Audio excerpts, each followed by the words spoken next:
সিলেটে ঘরের মাঠে দারুণ কিছু করে দেখালো বাংলাদেশ দল। বিপক্ষ ছিল নেদারল্যান্ডস, কিন্তু ফলাফল একপেশে। চলুন দেখে নেই বাংলাদেশের ক্রিকেট আপডেট সরাসরি।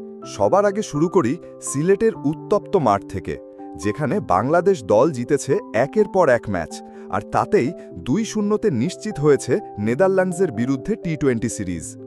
দ্বিতীয় ম্যাচে নেদারল্যান্ডসকে মাত্র 103 রানে গুটিয়ে দেয় বাংলাদেশের বোলাররা। সাকিব না থাকলেও নাসুম আহমেদের স্পিন ঝড়ে কাপে ডাচ ব্যাটিং।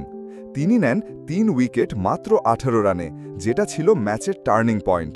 পাশাপাশি শরীফুল ও রিশাদও ছিলেন আক্রমণাত্মক। আর ব্যাটিংয়ে তানজিদ হাসান তামিম ব্যাট হাতে একেবারে ঝড় তুলেছেন। মাত্র 35 বলে 54 রানের অপরাজিত ইনিংস খেলেন তিনি, যেখানে ছিল 4টে 4 ও 3টে ছক্কা। সাথে ছিল লিটন দাসের শান্ত হাতে খেলা 18 রান, যা ইনিংসের ভারসাম্য ধরে রাখে। বাংলাদেশ ম্যাচটা জেতে মাত্র 13.4 ওভারেই 9 উইকেট হাতে রেখে। এই জয় শুধু একটা সিরিজ জয় নয়, বরং এশিয়া কাপের আগ মুহূর্তে দলের আত্মবিশ্বাস আরও শক্ত করার ইঙ্গিত। এখন কথা হচ্ছে, সামনে যেহেতু এশিয়া কাপ, তাহলে দল কেমন থাকবে? দলে নতুন কারো সুযোগ থাকবে কিনা? এই প্রশ্নে বিসিবির পক্ষ থেকে স্পষ্ট বার্তা এসেছে, এশিয়া কাপে কোনো পরীক্ষা নিরীক্ষা নয়, দল যা আছে সেটাই খেলবে। সহপ্রশিক্ষক মোহাম্মদ সালাহুদ্দিন জানিয়েছেন, দল তৈরি হয়েছে ধারাবাহিকতার উপর ভিত্তি করে। এখন নতুন কাউকে ঝুঁকি নিয়ে আনা ঠিক হবে না।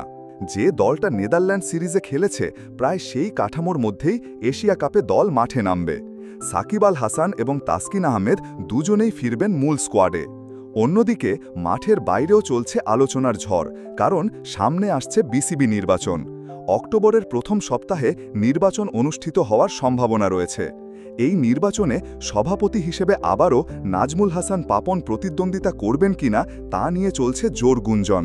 তবে নির্বাচনের আগেই আন্তর্জাতিক ক্যালেন্ডার, বিপিএল, কোচিং স্টাফ ইস্যুতে অনেক সিদ্ধান্ত চূড়ান্ত হবে। সব মিলিয়ে এখন বলা যায়, বাংলাদেশ ক্রিকেট একটা গুরুত্বপূর্ণ মোড়ে দাঁড়িয়ে। একদিকে মাঠের ফর্ম উন্নতির দিকে যাচ্ছে, অন্যদিকে প্রশাসনিকভাবে গুরুত্বপূর্ণ সিদ্ধান্ত সামনে। এশিয়া কাপের পারফরম্যান্স ঠিক করে দেবে বিশ্বকাপ স্কোয়াড ও দলের মনস্তত্ত্ব কেমন হবে। আর ঠিক তখনই এই জয় নেদারল্যান্ডসের বিরুদ্ধে বাংলাদেশের জন্য এক আত্মবিশ্বাসী বার্তা। আমরা প্রস্তুত, আমরা গেমের মধ্যে আছি। বলুন তো, এই দলের উপর আস্থা রাখা যায় তো? আপনার মতামত কমেন্টে জানান, আর ভিডিওটা ভালো লাগলে লাইক শেয়ার দিতে ভুলবেন না। জয় হোক বাংলাদেশের ক্রিকেটের।